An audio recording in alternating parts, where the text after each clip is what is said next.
Hello बच्चों, नमस्ते। E learning class के सभी विद्यार्थियों का एक बार फिर मेरे चैनल पर बहुत बहुत स्वागत। तो एक कुछ समय बीतने के बाद मैं वीडियो नहीं बना पाया, तबीयत खराब होने के कारण। तो पिछले 3-4 दिन से मैं वीडियो अपलोड नहीं कर पाया हूं, लेकिन आज से फिर मैं वापस जो है वो नियमित क्लास शुरू कर रहा हूं। तो आज से आपको वीडियो मिलेंगे लगातार, ठीक है। तो चलते हैं आज हम 4.2 करेंगे, जिसमें गुणनखंड विधि से द्विघात समीकरणों को हल करना हम सीखेंगे। तो ठीक है बच्चों, चलते हैं आगे आपकी जो है वो टेक्स्ट पर। और अर्धवार्षिक परीक्षाएं भी बहुत नज़दीक है, तो आप बहुत ध्यान से जो है वो चीज़ों को सीखिए। आइए देखते हैं 4.2 का पहला प्रश्न। तो इसमें देख रहे हैं कि गुणनखंड विधि से निम्न द्विघात समीकरणों के मूल ज्ञात कीजिए। तो यहाँ पर आप देख सकते हैं कि x² - 3x और -10 = 0। तो बच्चों ये सवाल आपके लिए नए नहीं है, ये हम 8वीं क्लास में भी ऐसे प्रश्नों को करते हैं, योग अंतर वाले गुणनखंड, और 9th क्लास में भी किए हैं। बहुत जगह ऐसे गुणनखंड हम करते रहते हैं, तो ये कोई नए नहीं है। आप इनको थोड़ा सा ध्यान से करेंगे तो ये बिल्कुल आसान सी विधि है। तो इसमें आपको 2 बातों का ध्यान रखना है। देखिए, एक तो ये जो मैंने आपको दिखाया यहाँ पर, जो द्विघात समीकरण व्यापक रूप होता है, तो इसमें ax² + bx + c = 0। तो यहाँ पर देखिए, जब यहाँ पर होता है प्लस, ठीक है, तब तो बाह्य पदों का जो गुणनफल होता है, आप जानते हैं बाह्य पद कौन से हैं। देखिए यहाँ पर बाह्य पद यानी एक c हो गया और a हो गया, जो x² का गुणांक होता है। तो यहाँ पर आप देख सकते हैं कि बाह्य पदों का जो गुणनफल है वो यहाँ चूंकि गुणांक 1 है और ये 10 है, 10 आ जाएगा। तो वो क्या है कि आपको 2 संख्या ऐसी लेनी है जिनका योग जो है, नहीं 2 संख्याओं को जोड़ने पर जो है वो b आना चाहिए। मतलब ये बीच वाली संख्या ये वाली आनी चाहिए। यानी यहाँ पर तो चूंकि ये प्रश्न माइनस का है, तो इसमें क्या करना होता है कि जब यहाँ पर माइनस हो तो जो बाह्य पदों का गुणनफल आता है वो आपको 2 संख्या ऐसी लेनी है जिनको घटाने पर जो क्या आना चाहिए, बीच वाली संख्या आनी चाहिए। तो ये 2 चीजें आपको यहाँ पर ध्यान रखनी थी। यहाँ पर चूंकि हमारे पास माइनस है, तो हम ऐसी 2 संख्याएं लेंगे जिनको गुणा करने पर देखिए बाह्य पदों का गुणन कितना आ रहा है यहाँ पर। तो बाह्य पदों गुणनफल एक बार जैसे अपने लिखें कि इसमें a जो है ना वो आपके पास क्या है, देख सकते हैं कि a होता है x² का गुणांक, तो a 1 हो गया, और b जो है वो आपके पास कितना है, -3 है, और c जो है वो आपके पास कितना है, -10 है। तो आप देख सकते हैं कि a और यानी c का गुणा जो आप यहाँ पर देख सकते हैं, तो वो आ रहा है आपके पास a गुणा c को हम देखें तो वो आ रहा है आपके पास 1 गुणा -10, यानी वो आपके पास आ रहा है -10, ठीक है। और b जो आपके पास, अब आपको ऐसी 2 संख्याएं चाहिए, क्योंकि b आपके पास -3 है, तो वो -3 यानी हमें 2 संख्या ऐसी लेना है जिनका जो है वो जिनको घटाने पर यानी अंतर जो है वो -3 आना चाहिए। तो ऐसी संख्या हम ले सकते हैं बच्चों। आप देख सकते हैं कि जैसे 10 है, 10 में भाग जाता है 5 और 2 का, तो इसके गुणनखंड जो होंगे इसके वही हो सकती है। तो आप देख सकते हैं कि यदि हम -5 और +2 लेते हैं, तो आप देख सकते हैं कि ये कितना आ जाएगा, ये आपके पास जो है वो -3 आ जाएगी। तो यही संख्या हम यहाँ रखेंगे इसकी जगह और इस प्रश्न को हल करेंगे। तो देखिए यहाँ पर x² और माइनस में देखिए अब हम लिखेंगे 5x, ठीक है। और जब यहाँ माइनस आगे हो तो यहाँ माइनस आगे रहता है, और प्लस हो तो प्लस आगे रहता है, ये ध्यान रखना है। और प्लस में देखिए हमने ले लिया 2x ये वाला, और माइनस में आपके पास कितना है, 10 ये यहाँ पर दे रखा है। तो अब आप देखें कि इनके 2 के समूह बना करके आप कॉमन ले लीजिए। आप इतने में से 2 कॉमन ले लीजिए, और यहाँ से भी मतलब यहाँ से कॉमन ले लीजिए और यहाँ से भी कॉमन ले लीजिए। तो यहाँ कॉमन आता है, देखिए आप xc सिर्फ, तो यहाँ बचेगा x की घात 2 है, तो 1 घात बच गई, माइनस यहाँ पर बचेगा 5x कॉमन चला गया, और प्लस में देखिए आपके पास 2 है, तो यहाँ पर ये हो गया x - 5 = 0। तो इस प्रकार से देखिए, अब ये जब दोनों गुणनखंड एक जैसे आ गए, तो इसका मतलब आपका सवाल जो है वो सही चल रहा है। तो यहाँ देखिए x माइनस 5 फिर कॉमन आ गया, और यहाँ देखिए आपके पास पहले गुणनखंड में बच गया x और दूसरे में बच गया आपके पास 2। तो इस प्रकार से ये जो है, अब आप इनके शून्य निकाल लीजिए। तो शून्य निकालने के लिए आप क्या करो, इनको शून्य के बराबर रख लो। तो शून्य के लिए यानी x माइनस 5 बराबर हो गया 0 और या फिर हो गया x प्लस 2 बराबर 0। तो आपको पता है कि जो माइनस वाले होते हैं वो प्लस का उत्तर देते हैं, यानी ये तो यहां से जाएगा तो प्लस हो जाएगा, और जो प्लस वाले होते हैं वो माइनस का उत्तर देते हैं। तो इस प्रकार से इसके दो हल जो है ये आ गए, यानी x के जो दो मूल आ गए वो आ गए -5 और 2। ठीक है, तो इस प्रकार से हम बिल्कुल आसानी से इन प्रश्नों को हल कर सकते हैं। आइए चलते हैं नेक्स्ट प्रश्न पर। तो दूसरे प्रश्न को आप देख रहे हैं बच्चों, यहाँ पर 2x² प्लस x माइनस 6। तो ये भी देखिए यहाँ पर माइनस ही है, तो यहाँ पर a का मान देखिए 2 हो गया, b का मान इसके गुणा में कुछ नहीं है तो 1 होता है, और c माइनस 6 हो गया। तो पहले हम देखेंगे कि a गुणा c कितना आता है। तो a गुणा c जो है वो आपके पास देखिए 2 गुणा -6 को गुणा करेंगे तो देखिए -12 आता है। ठीक है, और b जो है ना आपके पास वो है, आपके पास जो है वो 1 है। तो 1 बच्चों कैसे आएगा, यानी ऐसी संख्याएं लेना है जिनको घटाने पर देखिए कितना आना चाहिए, 1 आना चाहिए, और जिनका गुणा जो है वो 12 होना चाहिए। तो देखिए 12 गुणा जो लाने के लिए आप देख सकते हैं कि 12 के गुणनखंड होते हैं 6, 4, 3 और 2। तो आप देख सकते हैं कि 4 और 3 जो होते हैं 4 3 12 हो गए, और उनका अंतर भी 1 होता है। तो यहाँ पर चूंकि प्लस पहले, तो बच्चों पहले आप 4 प्लस का रखेंगे फिर 3 माइनस का रखेंगे। तो मैंने बताया था कि यहाँ पर जब प्लस हो तो प्लस की संख्या को आगे रखेंगे। अब इन्हीं चीज़ों को हम क्या कर देते हैं, इस सवाल में पुट कर देते हैं। तो देखिए यहाँ पर हम क्या लिखते हैं 2x², और देखिए अब यहाँ पर आप क्या लिखें, ये 4x लिखें b के स्थान पर, और माइनस में क्या लिखें 3x, और देखिए माइनस में 6 आपके पास ऑलरेडी यहाँ पर है ही। अब इनके दो दो के समूह बना करके आप कॉमन ले लीजिए। ठीक है, तो यहाँ पर देखिए बच्चों, एक तो 2 दूनी 4, 2 कॉमन आ रहा है, साथ में x कॉमन आता है। तो यहाँ बचेगा x, और 2 दूनी 4 तो प्लस के 2 हो गए, और यहाँ बच्चों 3 और 6 में 3 का भाग जाता है, तो ये आ गया आपके पास x, और चूंकि आगे माइनस है तो ये भी अंदर वाला चिन्ह बदल जाएगा, तो ये भी x प्लस 2 आएगा। तो इस प्रकार से ये हो गया। अब देखिए ये फिर एक जैसे गुणनखंड आ गए, तो आप देख सकते हैं कि x प्लस 2 जो आ गया गुणनखंड, उसको हम कॉमन ले लेते हैं। पीछे यहाँ देखिए आपके पास क्या बचा 2x, और यहाँ बच गया आपके पास -3, तो बराबर में हो गया 0। अब इसके शून्य निकाल लीजिए, तो उसके लिए आप इनको शून्य के बराबर रख लो। तो x प्लस 2 बराबर 0, और या फिर 2x माइनस 3 बराबर 0। तो आप जानते हैं कि प्लस वाला जो होता है वो माइनस में उत्तर देता है। तो x बराबर हो जाएगा -2, और यहाँ पर देखिए आप माइनस वाला होता है वो प्लस का उत्तर देता है। तो पहले तो 3 प्लस का हो गया, और गुणा वाला जाएगा भाग में। तो इस प्रकार से आपके जो हल आगे शून्य का आगे या मूल आगे वो आगे -2 और 3/2। तो इस प्रकार से बहुत आसानी से ऐसे गुणनखंडों को आप हल कर सकते हैं। आइए चलते हैं तीसरे पार्ट पर। तो यहाँ देखो बच्चों, जो तीसरा पार्ट देखा है उसमें √2x² प्लस 7x और 5√2 बराबर 0। तो यहाँ पर आप देख सकते हैं कि a जो होता है x² गुणा वो ये हो गया √2, b का मान 7 हो गया, और c जो है वो 5√2 है। तो पहले हम क्या करेंगे, आपको पता हमेशा a गुणा c निकालते हैं।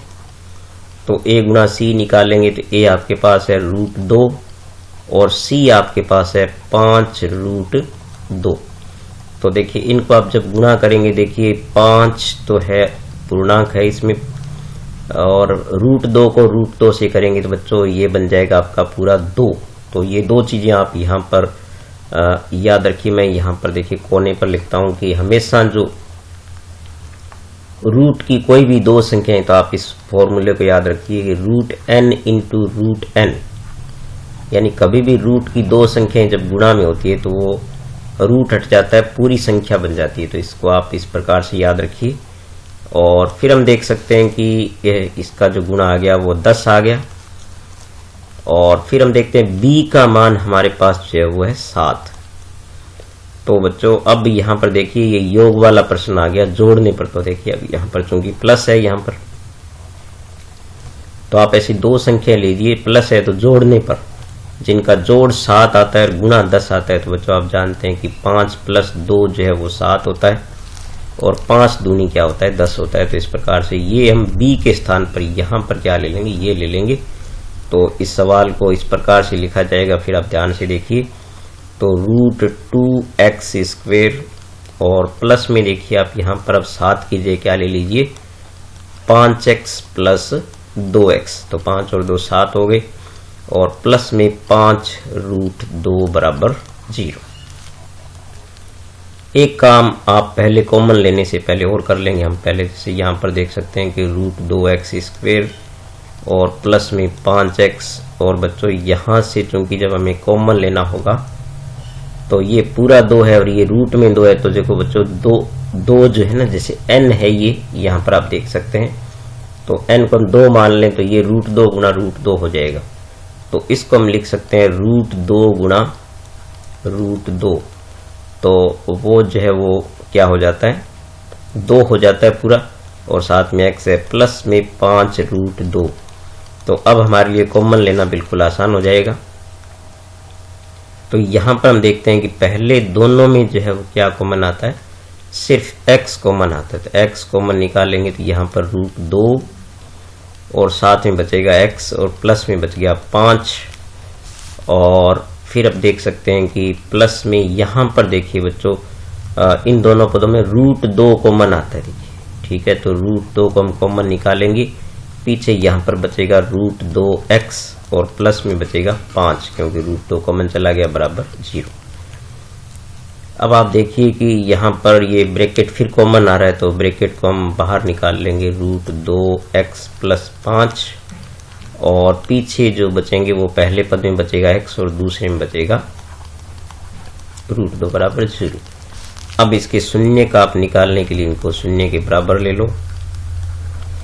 तो शून्यकों के लिए यानी √2x + 5 बराबर क्या हो गया 0, या फिर जो है x बराबर हो गया नहीं x प्लस जो है वो क्या हो गया आपके लिए √2 बराबर हो गया 0। तो इस प्रकार से जब आप इनके हल निकालेंगे तो आपको पता है कि प्लस वाले से जो होते हैं जो माइनस का उत्तर देते हैं तो x बराबर यहाँ पर आएगा आपके पास। देखिए 5 माइनस का हो जाएगा और गुणा वाला आपको पता है भाग में जाता है, तो √5/2 माइनस का। और फिर यहाँ पर भी प्लस है तो माइनस का उत्तर देगा, तो यहाँ से भी आपके पास आ जाएगा -√2। तो इस प्रकार से आपके दो जो हल आएंगे, इसके मूल आएंगे वो जो है वो आपके पास आएंगे -5/√2 और साथ में आएगा -√2। तो ये दो मूल हो गए इसके। तो इस चीज को थोड़ा सा गौर से समझिए और ये जो मैंने आपको यहाँ पर फॉर्मूला बताया था ये बहुत काम आने वाला है, इसको आप जरूर नोट रखिए। यहाँ पर आप n की जगह कोई भी संख्या फिट कर सकते हैं तो ये हमेशा सत्य रहता है। तो यहाँ चौथा सवाल देखते हैं बच्चों। चौथा पार्ट इसका जो है वो इसमें 2x² - x + 1/8। तो एक तो ये कि जब भी कोई समीकरण जो है वो रेखिक समीकरण हो, द्विघात समीकरण हो, यदि वो भिन्न में है तो पहले आप इसको लघुत्तम लेकर के और पहले उसको सरल करें और सरल करने के बाद जो इसकी गुणनखंड करेंगे तो हम क्या करेंगे, जिनके बटे में कुछ नहीं उनके बटे में क्या मान लेंगे 1 मान लेंगे।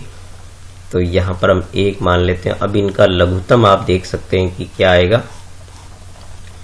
देखिए 8 एकम 8 एकम 8 लघुत्तम आएगा इसका। तो जिसके बटे में 1 होता है तो आप याद रखिए बच्चों, जिसके बटे में 1 होता है उनको सीधा ऊपर गुणा कर दीजिए लघुत्तम से। तो 8 दूनी कितना हो गया 16x² हो गया। और माइनस में देखिए इसके बटे में भी 1 है तो ये भी सीधा x से गुणा हो जाएगा तो आ जाएगा 8x। और यहाँ पर आप देखेंगे 8 से 8 कट गया तो आपके पास सिर्फ बचेगा 1। ठीक है, तो इस प्रकार से ये 0 है, इसके बटे में भी आप 1 मान लेंगे। अब आप इनको कर दीजिए वज्र गुणा। ठीक है। तिरछा गुणा करने पर आप यहाँ लिख दीजिए। तो अब पहले लघुत्तम लेंगे, फिर करेंगे तिरछा गुणा, ठीक है। तिरछा गुणा करेंगे तो ये इधर गुणा होगा और ये इस तरफ गुणा होगा। तो ये जो इस प्रकार से आपकी समीकरण बनी 16x² माइनस 8x और प्लस में 1 बराबर में 8, 0 कितना हो गया, 0 हो गया। अब हम इसको उसी प्रकार से करेंगे तो आप यहां पर देख सकते हैं कि a आपके पास है, देखिए x² का गुणांक 16 हो गया और b आपके पास हो गया माइनस का 8, ठीक है। और c जो है वो आपके पास हो गया 1। तो पहले हम देखेंगे कि a गुणा c कितना आता है। तो a गुणा c करेंगे तो देखिए 16 गुणा 1, तो ये आता है बाह्य पदों का गुणनफल 16 आता है। और b आपके पास माइनस 8 है और चूंकि ये प्लस है तो यहाँ पर ऐसी संख्याएं लेंगे जिनको जोड़ने पर कितना आना चाहिए, माइनस 8 होना चाहिए और गुणा करने पर जो है 16 होना चाहिए। 4 चौके 16 होते हैं तो -4 और -4, देखिए यहाँ पर माइनस के कितने हो जाएंगे, 8 हो जाएंगे और 4 चौके 16 हो जाएंगे। तो इस प्रकार से आप या यहाँ पर इन चीजों को आप रख दीजिए। तो हम इस प्रकार से लिखेंगे इसको 16x² और अब जो -8 है उसके स्थान पर आप क्या लिख दीजिए, -4x और -4x, ठीक है, ये दोनों बार। और देखिए प्लस में आपके पास यहाँ पर 1 है। अब इनके दो के आप समूह बना करके इसमें से कॉमन ले लीजिए, यहाँ से और यहाँ से। तो यहाँ देखिए बच्चों 4 और 16 में पहले तो 4 कॉमन आता है, 4 का भाग जाता है, एक साथ में x होगा। तो यहाँ पर 4 चौके 16 यानी 4 आ गया और साथ में x आ गया, माइनस में 1 पूरा कॉमन चला गया। और देखिए यहाँ पर कुछ भी कॉमन नहीं आता है तो 1 आता है हमेशा। तो ये हो जाएगा आपके पास 4x और ब्रैकेट के बाहर माइनस रहे तो हमेशा अंदर वाला चिन्ह आप चेंज कर दें। तो ये हो जाएगा आपके पास -1 बराबर 0। अब देखिए ब्रैकेट वाले फिर कॉमन आ रहे हैं, एक जैसे आ रहे हैं दोनों, तो ब्रैकेट को बाहर निकाल लो। तो 4x माइनस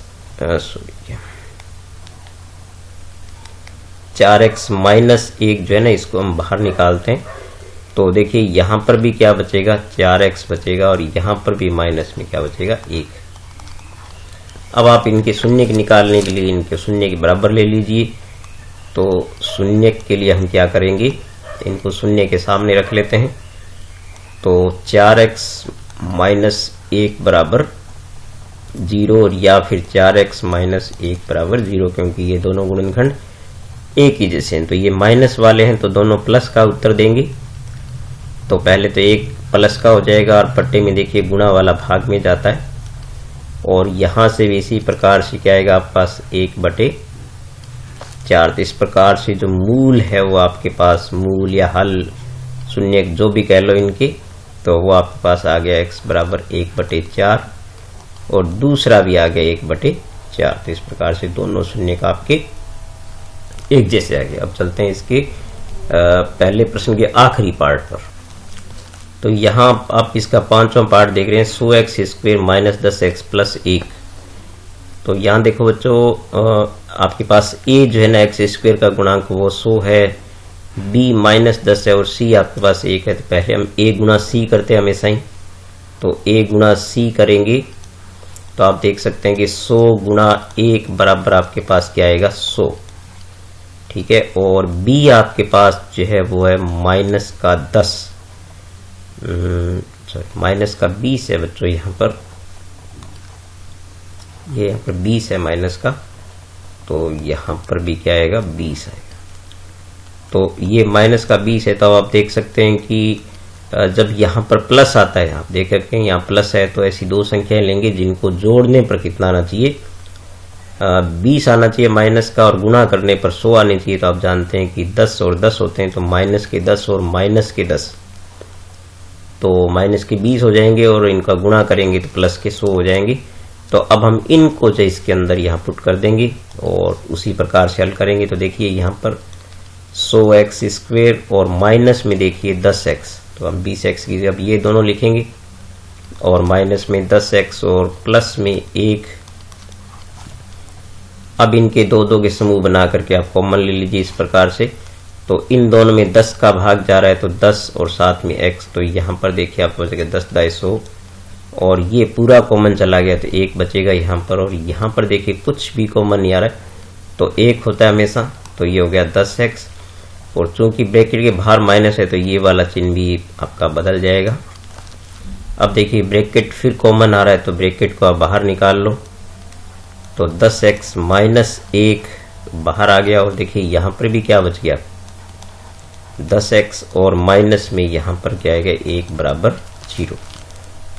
अब आप देखो इनके शून्य निकालने के लिए इनको हम शून्य के बराबर ले लेते हैं।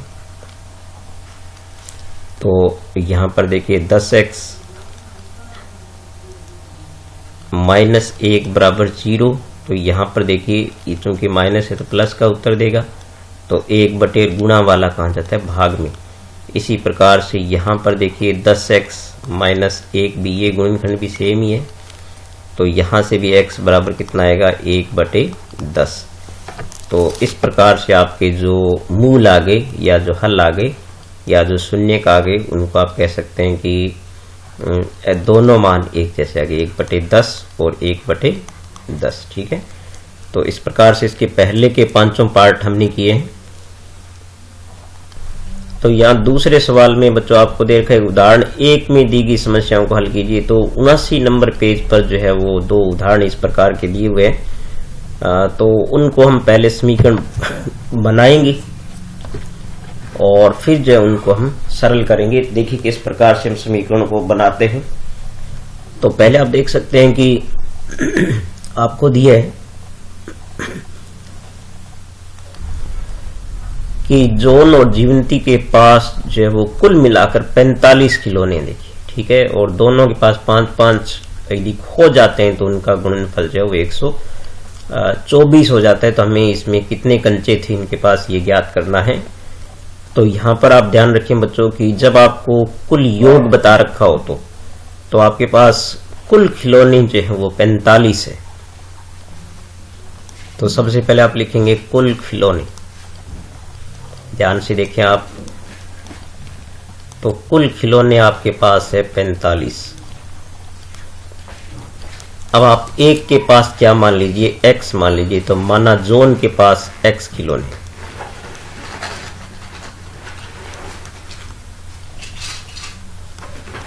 माना जॉन के पास जो है वो खिलौनों की संख्या कितने हैं, x है।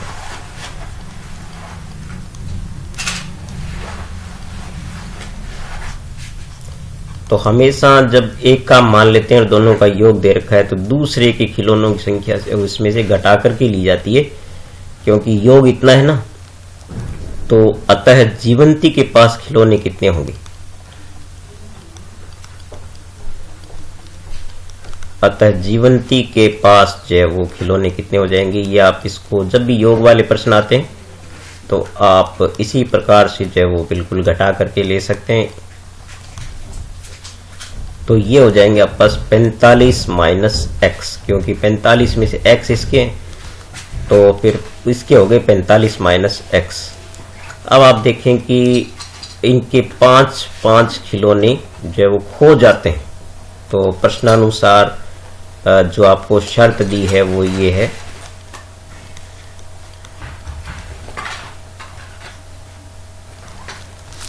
दोनों के 5-5 खिलौने खो जाने पर, दोनों के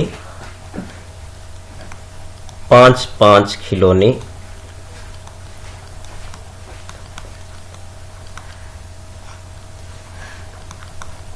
खो जाने पर, तो खो जाने का मतलब है कि उनके जो है वो कम हो गए खिलौने। तो दोनों के 5-5 खिलौने खो जाने पर जो है वो गुणनफल कितना आता है, यानी खिलौनों का जो गुणनफल है वो रहता है 124। खिलौनों का गुणनफल जो है ना बच्चों वो कितना आता है आपके पास, वो आता है 124। ठीक है, तो इस प्रकार से हम जब दोनों के 5-5 खिलौने खोएंगे तो चूंकि जीवंती के पास जो है x खिलौने हैं, तो जीवंती के पास x थे तो उसके पास बचेंगे x माइनस 5। और जो नहीं सॉरी जॉन के पास x है तो वो जो x माइनस 5 बचेंगे। जीवंती के पास जो थे 45 माइनस x, तो उसमें से भी 5 कम हो जाएंगे। और फिर ये कह रहे हैं कि इनका गुणनफल, ठीक है, वो जो है वो किसके बराबर आता है, 124 के बराबर। इस प्रकार से ये समीकरण बन गई। इसको हम सरल कर लेते हैं, x माइनस 5 और देखिए 45 में से 5 गए तो कितने बच गए, 40 माइनस x बच गए बराबर 124। अब आप क्या करें, दो ब्रैकेट को जैसे गुणा करते हैं तो मैंने आपको पहले भी तरीका बताया कि दूसरे ब्रैकेट को 2 बार लिख लो। तो 40 माइनस x और यहां भी लिख लो थोड़ा गैप छोड़ के 40 माइनस x। फिर पहले जो ये गुणनखंड इसका पहली संख्या पहले के आगे लिख दें और दूसरे की संख्या दूसरे के आगे लिख दें और बराबर में 124। अब आप ब्रैकेट खोल दीजिए तो देखिए 40 को x से गुणा करेंगे तो ये आएगा 40x और माइनस में देखिए x स्क्वायर हो गया और माइनस में देखिए 40 को 5 से करेंगे तो ये आ गया 200 और ये माइनस है तो ये वाला चिन्ह चेंज हो जाएगा तो ये प्लस के कितने हो गए 5x और बराबर में आपके पास है 124। अब आप थोड़ा इनको सरल कर लो। तो सरल करेंगे तो आप देख सकते हैं कि ये जो 40x और 5x कितने हो जाएंगे, 45x हो गए। तो इस प्रकार से देखिए 45x और माइनस में x स्क्वायर है और माइनस में 200 और बराबर में बच गया आपके पास 124 है। तो अब हम सबको क्या करते हैं, दाएं हाथ की तरफ ले जाते हैं तो इनके सब के चिन्ह चेंज हो जाएंगे। आप जानते हैं कि एक्स स्क्वायर को हम दाएं हाथ की तरफ ले जाएंगे तो ये बनेगा एक्स स्क्वायर प्लस का और 45 बनेगा माइनस का और 200 वो हो जाएगा प्लस का और प्लस के 124 ऑलरेडी हमारे पास यहाँ पर है। तो इस प्रकार से आप देख सकते हैं कि ये जो आपकी समीकरण बनेगी एक्स स्क्वायर माइनस का 45x और प्लस में आ गया आपके पास 324 बराबर 0। तो इस प्रकार से ये समीकरण बन गई।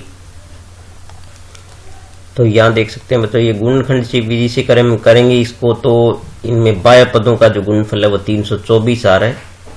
तो अब दो संख्या आपको ऐसा लेनी है जो जिनका जोड़ जो है वो 45 होता है और गुणा करने पर 324 आना चाहिए। तो आप देख सकते हैं कि ऐसी संख्याएं देखने के लिए आप इसका एक तरीका भी होता है, थोड़ा सा आपको लिखना पड़ सकता है, लेकिन आप जब ऐसे लिखेंगे जैसे यहाँ पर प्लस है तो इसको 44 प्लस 1 से शुरू करें। तो 44 प्लस 1 फिर 43 प्लस 2 ऐसे 42 प्लस 3 ऐसे आप चलते जाएंगे। तो इसमें जब आप 36 प्लस 9 पर पहुंचेंगे, क्योंकि 36 और 9 45, 42 3 45, तो ये आपका सही उत्तर आपको मिल जाएगा इस प्रकार से। तो यहाँ पर आप लिखें इस प्रकार से एक्स स्क्वायर और माइनस के 36x, ठीक है, और माइनस के 9x और प्लस के 324 बराबर 0। अब दो के जोड़े बना करके आप कॉमन ले लें। तो यहाँ से इनमें से जब दो कॉमन ले लेंगे, इनमें से दो इस जोड़ में से, तो यहाँ से x कॉमन आएगा, पीछे बचेगा x माइनस 36 और यहाँ से आप देख सकते हैं कि जब आप 9 कॉमन लेंगे तो यहाँ पर भी बचेगा x माइनस 36, क्योंकि ये माइनस है तो अंदर वाला चिन्ह बदल जाएगा। तो इस प्रकार से ब्रैकेट को फिर कॉमन ले लो तो x माइनस 36 और यहाँ बचेगा x माइनस 9, ठीक है, और बराबर में 0। तो इस प्रकार से या तो x माइनस 36 बराबर 0 और या फिर x बराबर x माइनस 9 बराबर, अब यहाँ पर x माइनस 9 बराबर 0। तो यहाँ से आप देख सकते हैं कि x बराबर आ गया 36 और x बराबर आ गया 9। तो जब प्लस के उत्तर होते हैं दोनों सही होते हैं। तो इस प्रकार आप देख सकते हैं कि हमने जो पहले खिलौने माने थे किसके पास, जोन के पास, तो इसलिए जोन के पास आएंगे 36 और इसके पास आएंगे 9, ठीक है। तो इस प्रकार से जोन के पास जो है वो, क्योंकि हमने x माने थे, तो जोन के पास जब होंगे 36, ठीक है, तो जीवंती के पास कितने होंगे तो जीवंती के पास हो जाएंगे 9, और वैसे 2 सेट बनेंगे, और जब जॉन के पास 9 होंगे, ठीक है, तो जीवंती के पास भी कितने हो सकते हैं, 36 हो सकते हैं। तो इस प्रकार से 2 सेट आपके पास ये बन जाएंगे, क्योंकि x के दोनों उत्तर है। जब x आप 36 मानेंगे तो 45 माइनस 36 हो जाएगा, और जब आप x को जो 9 मानेंगे तो 45 माइनस 9 यानी आ जाएंगे। इस प्रकार से तो इसके कुछ प्रश्न आज हमने किए हैं, ठीक है बच्चों। नेक्स्ट वीडियो में आपको इसके कुछ और समीकरणों वाले सवालों को बहुत ध्यान से अपने करेंगे, तो इनको आप गौर से देखिए, पढ़ते रहिए। हरिद्वार से परीक्षाएं नज़दीक है आपकी, ठीक है बच्चों। मिलेंगे नेक्स्ट वीडियो में, तब तक नमस्कार।